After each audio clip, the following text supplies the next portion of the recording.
Hi. I am sorry that I have not been so updated with my YouTube channel. And that it's been very... Toddler. It's my dog. Anyway, today's April 1st. That means it's Kuya Tyler's birthday. He would have been 20 years old. Instead of me making some sort of musical tribute to him, I thought I would just tell you guys our story. The story of how we came to be and how he's changed me. So, Tyler, this is for you, man. I miss you and I love you very much.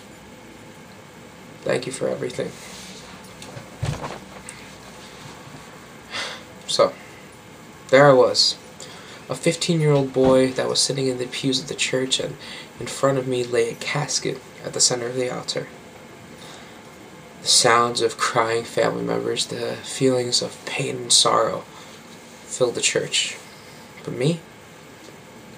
I sat without shedding a single tear, nor did a sound was let loose from my lips. I didn't say anything. The only idea, concept that seemed to go through my mind was life. It's funny how something can seem so valuable and completely meaningless at the same time. It's mind-boggling, honestly. You know, in the midst of that, you think of all the people that you've met, and you wonder the kind of impact that they've had on your life. Profound or not. For those who have, see, they're the real heroes. They don't move things with their mind or create fire. They don't have super strength. They don't travel through the space-time continuum to change history. No. They stand for something. They teach you lessons in life that no superpower can ever amount to. That's what Kuya Tyler did. He was my hero, and he's always been a part of me. We first met at a Christmas party. I was 6 and he was 8. Yeah. See, I wasn't really a believer in destiny, but I was a skeptic. I'll be honest. But the moment we met, something clicked, and a bond was immediately forged between us. Fast forward 3 years. Oh, I don't know, whatever. Fast forward 3 years, it's Christmas again. I'm 9. He's 11. It's a blizzard. A huge blizzard. It was a white Christmas. And me, him, my cousins, and some other family friends decided that we would have a snowball fight. Pure and utter war. It was awesome.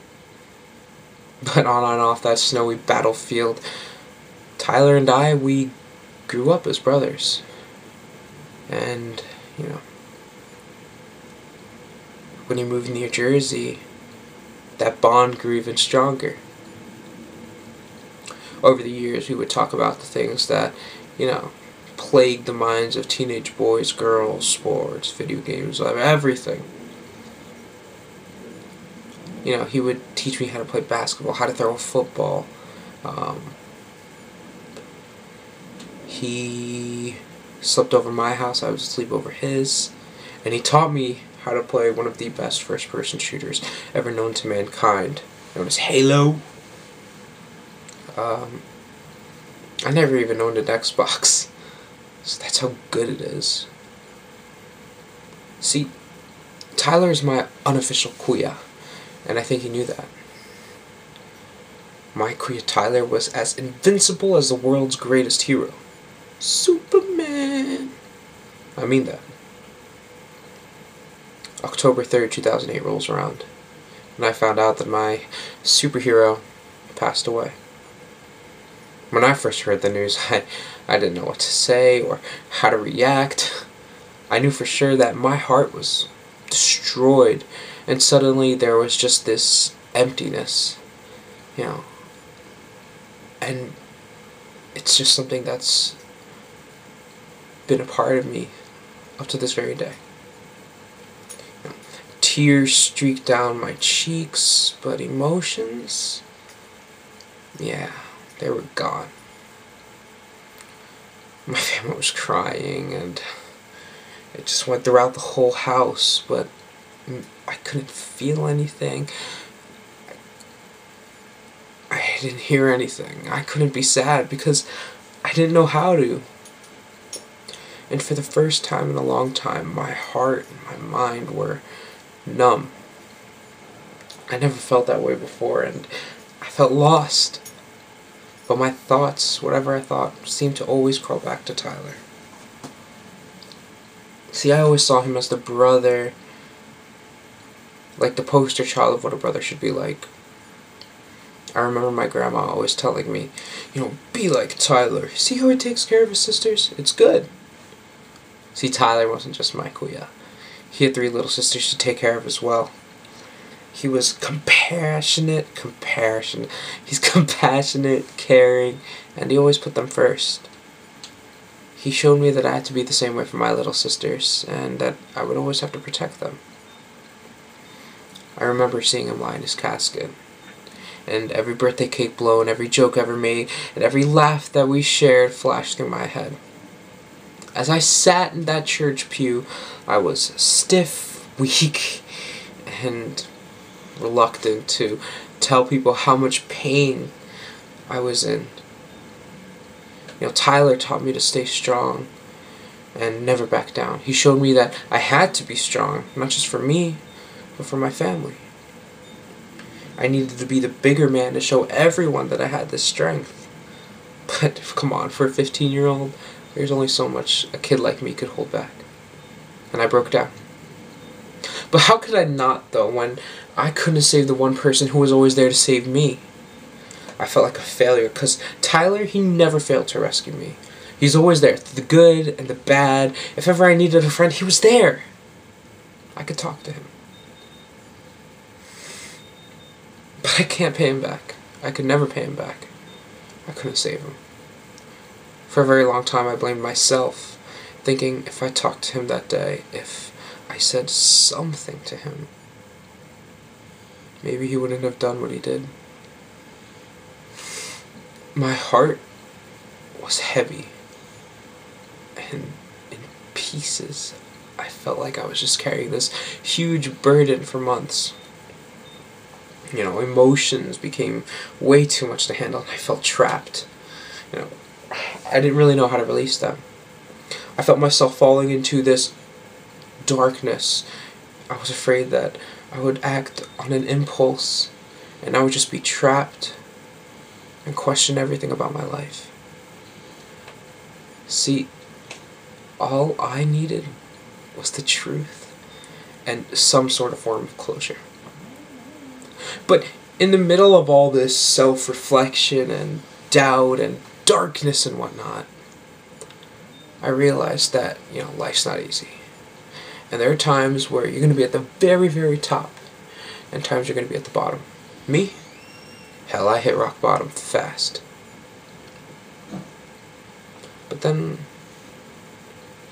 I thought about Tyler, and suddenly this strength I didn't know before began to pick me up. See, like I said before, I always saw him as a superhero, with a cape and the S on his chest. Now, this may sound corny, but I felt that cape wrap around my neck. And suddenly I was the superhero that I always looked up to. This power that lived in me would help me become a better person.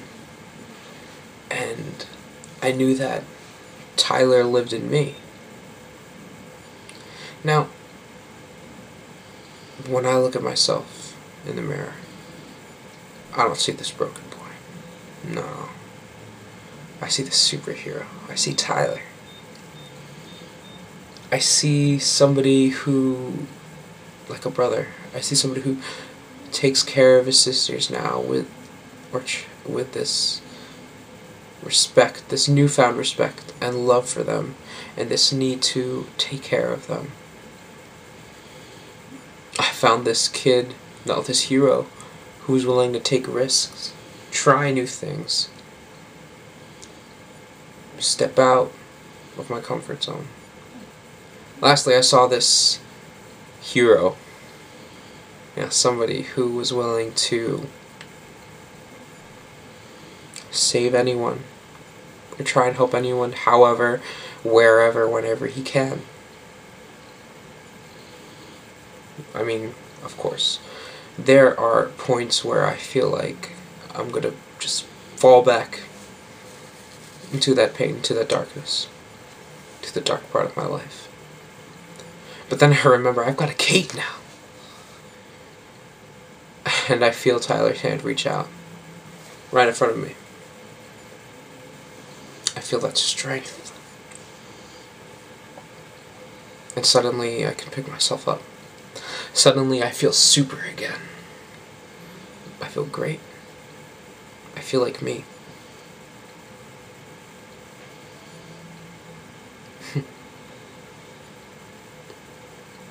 Everything that I do, this person I've become in the past few years, that's the cape. I guess there's only one thing left to say then. Thank God for Tyler. My boy. I will always love you. And I thank you for everything. You're the man. Happy 20th birthday, Kuya Tyler. Rest in peace.